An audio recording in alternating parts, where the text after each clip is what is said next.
Assalamualaikum warahmatullahi wabarakatuh. Perkenalkan, nama saya Yara Puspitasari dari kelas 12 TKJ 1. Di sini saya akan mempresentasikan mengenai ADSL atau Asymmetric Digital Subscriber Line. Baik, kita lanjut saja ke pembahasan yang pertama. Apa itu ADSL? ADSL ialah singkatan dari Asymmetric Digital Subscriber Line, yakni teknologi akses dengan perangkat khusus pada sentral dan pelanggan yang memungkinkan transmisi broadband melalui satu wire kabel. Teknologi ini juga mempunyai kecepatan data yang berbeda untuk kirim uplink dan terima downlink. Teknologi ADSL ini cocok digunakan untuk mengakses internet dan menjadi pilihan pengguna untuk uplink bisa mencapai 8 Mbps, sementara untuk downlink bisa mencapai 1 Mbps dengan jarak kabel maksimum sampai dengan 5,5 km. Adapun fungsi ADSL yaitu suatu teknologi dalam komunikasi data yang digunakan untuk mentransfer data dan dapat digunakan untuk keperluan internet yang secara fisik menggunakan line telepon. Di sini ada perangkat ADSL. Yang pertama ada modem ADSL. Modem atau modulator. Demodulator merupakan perangkat yang secara fungsinya adalah mengubah sinyal digital menjadi sinyal analog. Dan sebaliknya, modem ADSL adalah perangkat yang digunakan untuk menghubungkan komputer atau router ke saluran telepon. Biasanya pada penggunaan rumah, pada umumnya layanan internet terintegrasi dengan telepon rumah. Untuk merubah sinyal telepon, maka digunakanlah modem ADSL sebagai konverternya untuk diteruskan ke perangkat jaringan lainnya. Yang kedua, di sini ada switch. Switch merupakan terminal untuk menghubungkan satu sama lain perangkat yang terhubung dalam sebuah jaringan untuk kemudian diteruskan agar dapat saling berkomunikasi data. Yang ketiga ada router. Router adalah sebuah perangkat yang berfungsi untuk meneruskan paket-paket dari sebuah network ke network yang lainnya, seperti baik LAN ke LAN atau LAN ke WAN, sehingga host-host yang ada pada sebuah network bisa berkomunikasi dengan host-host yang ada pada network yang lain.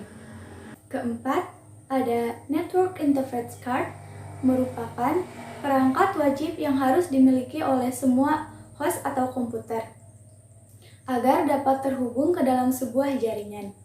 Jenis ini menyediakan akses ke media fisik jaringan, tegangan listrik, arus, gelombang elektromagnetik, dan besaran satuan fisik lainnya, dibentuk dan ditentukan oleh NIC.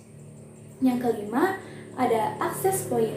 Access point adalah perangkat jaringan yang berfungsi sebagai media penghantar sinyal wireless agar dapat ditangkap oleh silent yang memiliki fungsi wireless. Fungsinya sama seperti layaknya perangkat switch, hanya saja access point berjalan pada mode wireless atau nirkabel. Dan yang terakhir, ada wireless router. Wireless router adalah perangkat yang mirip dengan access point. Hanya saja pada wireless router, perangkat ini memiliki fungsi lain seperti routing, network address translation atau NAT, dan fungsi-fungsi yang dimiliki perangkat router. Dengan kata lain, perangkat ini dapat disebut juga router yang memiliki fitur wireless. Selanjutnya ada pengiriman data melalui ADSL. Pengiriman data melalui ADSL ini dilakukan dengan beberapa tahap. Yang pertama, modem memodulasi dan mengkodekan atau encode data digital dari PC dan kemudian digabungkan dengan sinyal telepon untuk dikirimkan ke kantor telepon. Yang kedua, di kantor telepon, sinyal telepon dipisahkan dari sinyal digital ADSL untuk kemudian dimodulasikan dan di-encode. Ketiga, melalui jaringan komunikasi data, sinyal ini dikirimkan ke pihak yang dituju seperti ISP atau kantor lain. Yang keempat, jaringan data yang digunakan ini tergantung dari penyelenggaraan jasa ASDL, bisa frame relay atau ATM. Yang kelima, sementara sinyal digital dari ISP atau jaringan perusahaan lain dimodulasi dan diencode menjadi sinyal ASDL di kantor telepon. Yang keenam, kemudian modem menggabungkannya dengan sinyal telepon sebelum dikirimkan ke pelanggan. Perangkat pemisah atau splitter memisahkan sinyal telepon dari sinyal digital. Lalu yang ketujuh, sinyal digital dimodulasi dan diencode kemudian dikirimkan ke PC.